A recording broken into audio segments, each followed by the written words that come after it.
La chose en train de se faire au nom de Jésus-Christ. Comment tu déclares, tu as accompli au nom de Jésus-Christ. Alléluia. Alléluia. Alléluia. L'Esprit de Dieu fera ces choses dans ta vie. Dis Amen très fort. Dis Amen très fort. Dis Amen très fort. Nous sommes, ce qu'il faut savoir, la gloire aujourd'hui coûte cher. Le monde dans lequel nous sommes est un monde de compétition. Ce ne sont pas les plaisantins qui arriveront à récupérer cette gloire. Les données ont changé. Quand je regarde le monde du sport, je me rends compte qu'avant, quand on parlait d'une équipe africaine, quand une équipe européenne ou sud-africaine, sud-américaine, on se rendait compte que c'était des scores fleuves. 11-0, 9-0, 9-1. Mais aujourd'hui, on est obligé de tricher pour ne pas qu'une équipe africaine gagne la Coupe du Monde. Je parle à quelqu'un un peu.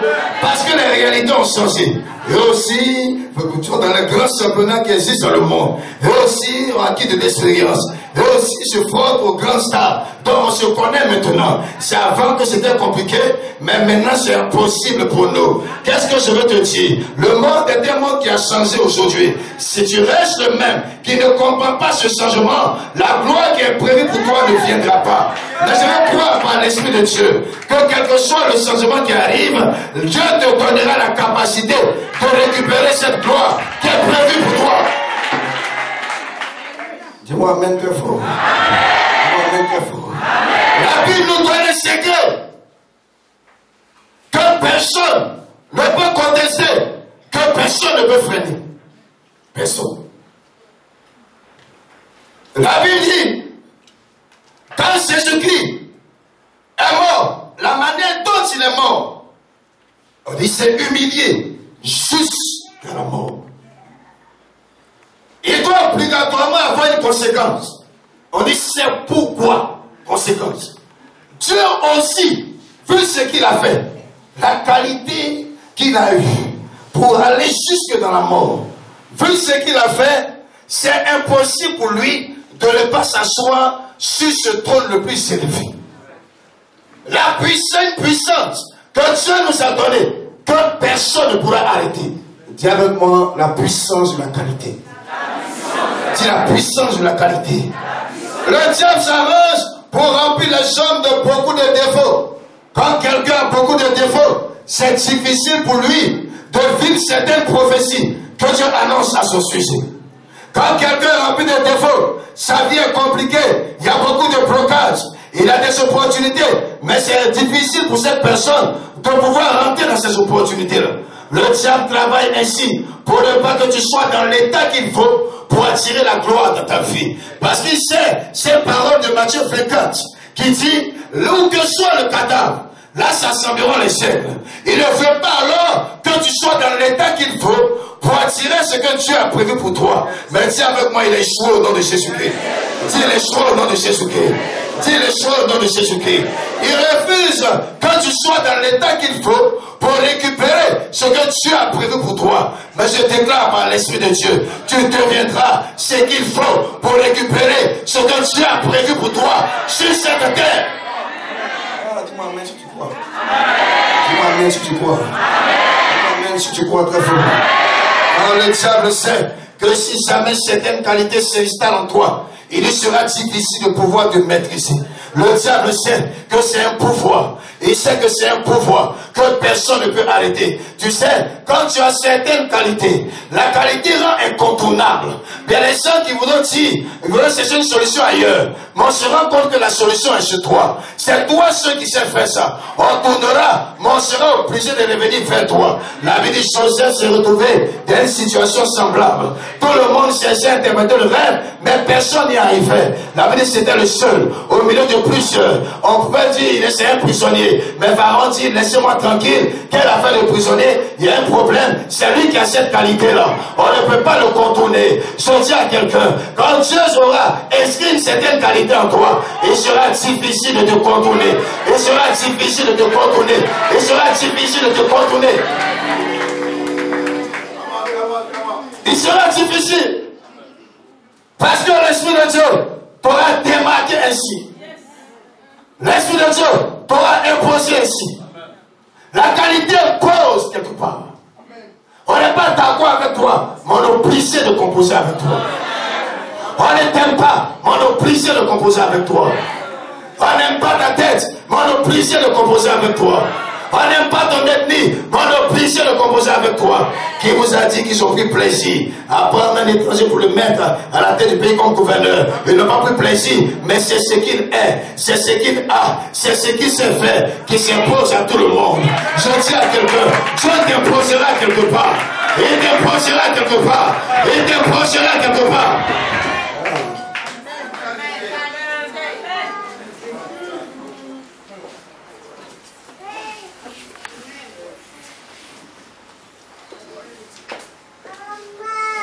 Tu veux faire une action facile. Elle fera de toi une personne qu'on ne pourra pas classer. Une personne qu'on ne pourra pas réciter. Une personne qu'on ne pourra pas mépriser. Pendant un temps, ça peut marcher. Pendant un temps, ça peut marcher. Mais pour combien de temps? Il avait passé 2 ans en prison. Ce n'est pas long. La gloire allait se manifester tôt ou tard. Quand tu réussis à avoir certaines qualités, c'est une gloire qui est là, mais qui attend son temps pour s'exprimer dans ta vie. Quand tu réussis à récupérer ces qualités, c'est une gloire qui est là, mais qui attend une heure pour s'exprimer dans ta vie. Ne t'occupe pas des personnes qui te méprisent ou qui marchent sur toi. C'est seulement accumuler des qualités. C'est seulement emmagasiner des qualités. Plus on te persécute, laisse-moi te dire qu'on te précipite plus vite vers ta gloire. Joseph était en train d'accumuler ses qualités. Ses frères l'ont rejeté, mais il l'aidait à prendre le chemin de sa gloire. Plus rapidement même. Peut-être que la chose allait tarder, mais quand ils ont commencé à le détester, ils l'ont propulsé vers la gloire. Ceux qui te détestent sont en train de te propulser vers ta gloire. Ceux qui te méprisent sont en train de te propulser vers ta gloire. Ceux qui ne te considèrent pas sont en train de te propulser vers ta gloire. Si tu le crois, tu amènes à ta Seigneur.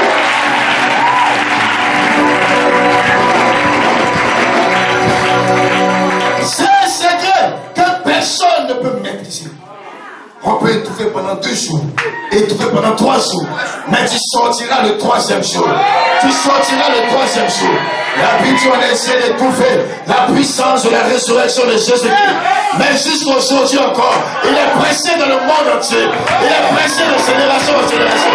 Il est pressé pour l'éternité. Est-ce qu'on peut acclamer Jésus-Christ?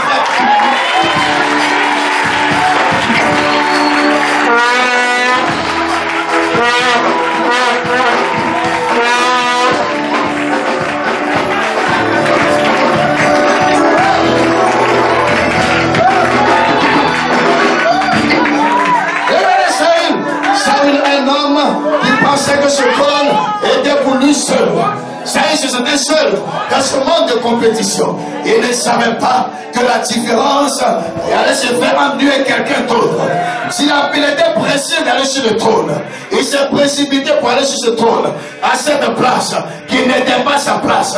Il y a des gens qui occupent certains postes aujourd'hui, certaines places aujourd'hui, dans une structure, dans cette entreprise, mais laisse-moi te dire qu'ils sont là pour un temps, parce que c'est à toi que Dieu donnera les qualités qu'il faut pour récupérer cette place. La Bible dit, dans le dernier chapitre du livre de Juges, il n'y avait pas de roi en Israël. Le dernier verset. Chacun faisait ce qui lui semblait bon. Donc il y avait une place possible. Le verset annonçait comme ça une royauté. Saül est parti s'asseoir, mais ce n'était pas lui le vrai roi. Il y a des gens que tu vois, ce ne sont pas les véritables. Apocalypse parle en disant, le véritable. Ça veut dire que plusieurs ont été un peu à son image, voulaient l'imiter, mais ils n'étaient pas comme lui. C'est lui l'authentique même. Le véritable roi, c'était David lui-même. La véritable personne qui doit occuper cette place que tu es en train de chercher, c'est toi. C'est toi. Ce n'est pas quelqu'un d'autre, c'est toi. Ce n'est pas une autre personne, c'est de toi qu'il est question. Ah, je crois à cette parole. Dis à toi, c'est de moi qu'il est question.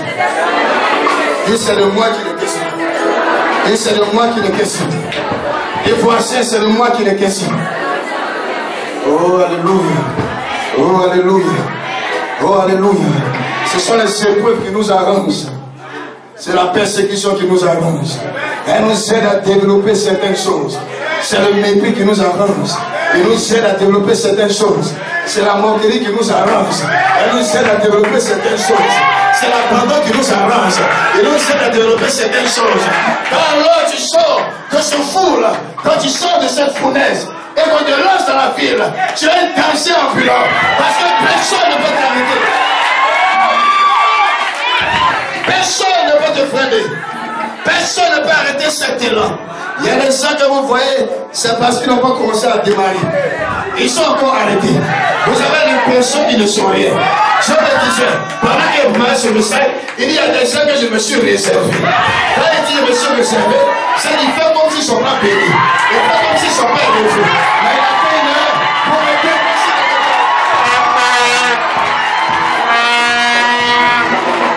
Je me suis réservé. Je me suis réservé. Lui-même a pris le temps de calculer. Il dit si elle lance maintenant, ça sera trop facile. Si elle libère maintenant, ça sera trop facile. Je laisse le temps, laisse le milieu de bavarder.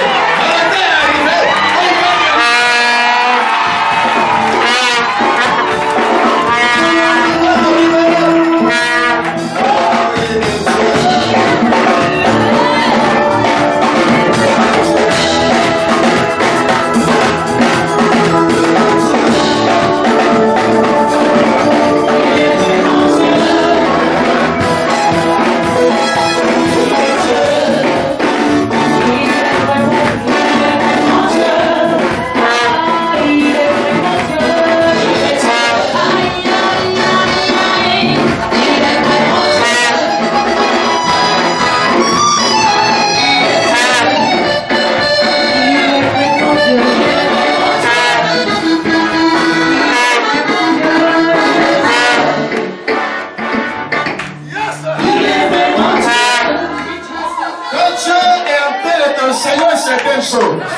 Quelquefois, tu es la seule personne à ne pas comprendre. Mais comprends ce que je veux te dire.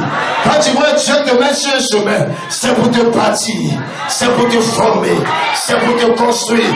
Et c'est ce qu'il est en train de faire. Au moins, il le fait, tu ressembles à quelqu'un qui est en retard. Les choses semblent te dévancer. Les choses semblent partir. Les choses semblent arriver. Mais donne un peu de temps, ton Dieu va te libérer. Et on verra la différence avec toi.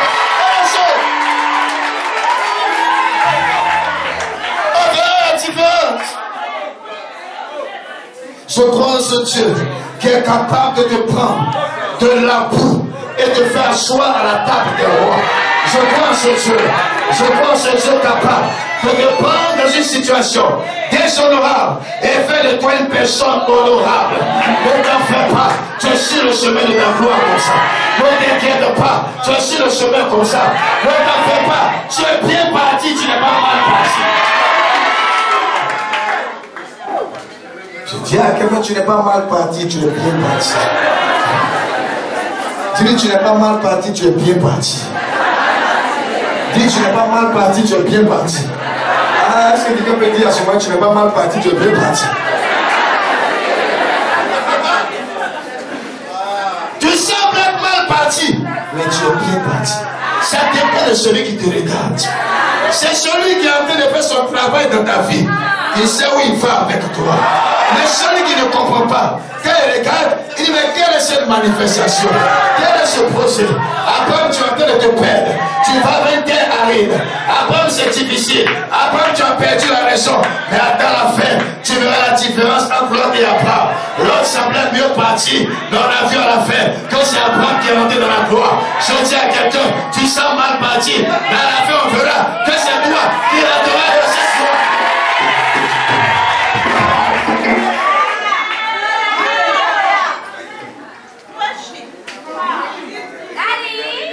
Quand quelqu'un est une personne de qualité, ce qu'il te faut, c'est d'être environné de personnes de qualité.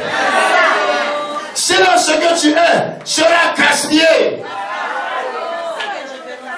Tu es efficace, mais tu seras gaspillé. Tu es bien, mais tu seras gaspillé. Rappelez-vous de la parabole des terres. Les 4 terres. Le long du chemin. Le terrain épineux. Le terrain pierreux. Et la bonne terre.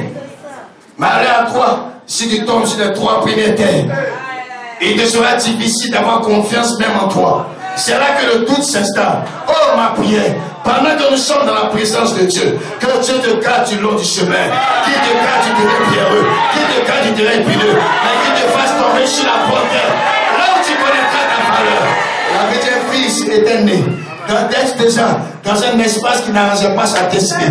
Le Fils de Dieu, il était petit. Joseph et Marie, qui n'étaient pas des personnes de qualité. On regardait cet enfant-là sans faire sa publicité. Quand Dieu regarde la qualité quelque part et qu'il voit quelqu'un qui a un potentiel quelque part, il prend le temps de faire venir vers toi des voyageurs. Ce que j'appelle des voyageurs, ils feront 3 choses dans ta vie et je veux te les citer. Quand les mages sont arrivés dans la vie de Jésus-Christ, la première chose qui a été manifestée,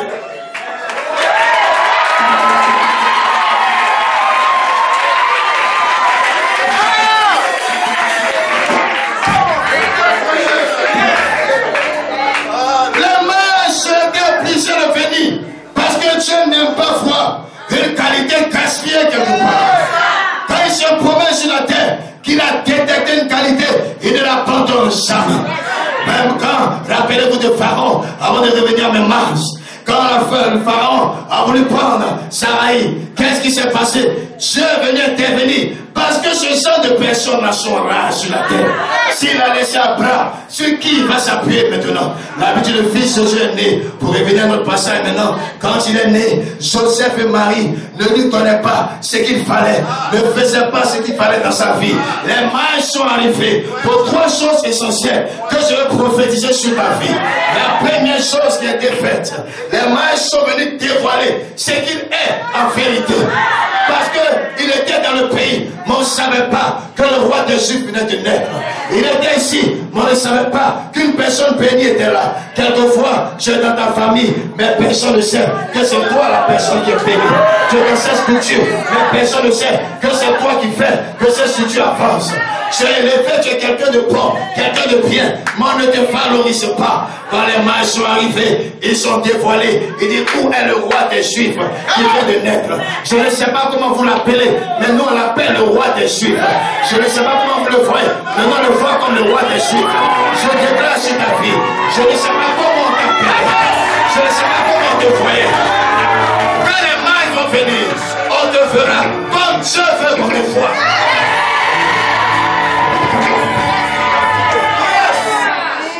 Il y a des rois qui sont traités comme des mendiants.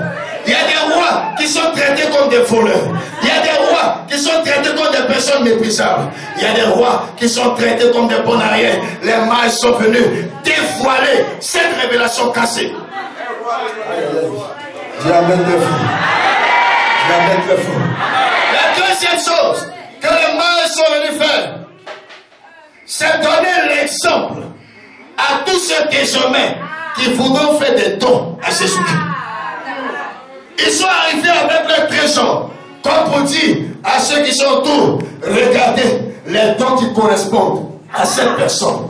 Désormais, ne lui donnez pas n'importe quoi. Désormais, ne lui donnez pas n'importe quel don. Ne lui faites pas n'importe quel cadeau, parce que c'est un roi. Donnez-lui quelque chose qui lui ressemble, une chose importante, une chose qui a de la valeur. Je dis à quelqu'un, il y a des choses qui te ressemblent, qui vont commencer à venir dans ta vie. Il y a des choses qui te ressemblent, qui vont commencer à venir vers toi. Ce qui te ressemble va commencer à venir vers toi. Si je le crois, j'ai la main très fort. J'ai la main très fort. On lui donnait des choses sans valeur, des choses sans importance, parce qu'on le voyait comme un enfant. On le voyait comme un petit. Oh, ce n'est pas un enfant. C'est un roi. C'est sa forme qui trompe. C'est son apparence qui trompe. C'est le lieu où il est né qui trompe. Mais c'est un roi qui est là. Car quelquefois, le nom de ta famille distrait plusieurs. Quelquefois, les réalités que tu traverses distraient plusieurs. Mais je dis à quelqu'un, ce voile-là sera ôté et ce qui te correspond te sera donné par la puissance de Dieu. Par la puissance de Dieu. Je vois des voyageurs venir vers toi. Je vois des voyageurs te visiter. Pourquoi ils ont voyagé? Parce que le traitement qu'on donnait ici n'était pas un bon traitement. Parce que la gloire qu'on donnait ici n'était pas la véritable gloire. Voilà pourquoi un voyage a été improvisé par le ciel.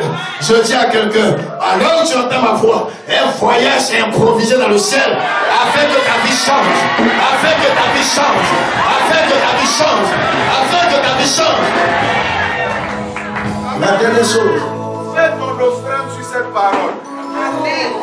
Avant qu'il ne continue. C'est un plan. C'est pas les voyageurs de compagnie qui arrivent.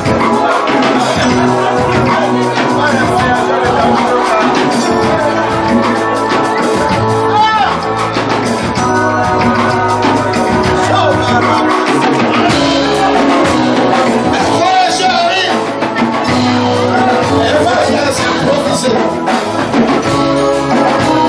Marie ne s'attendait pas à cette visite. Ce n'était pas une chose qui était programmée. Il ne s'attendait pas à la dimension de cette visite. Ça s'est manifesté. Et la maille de son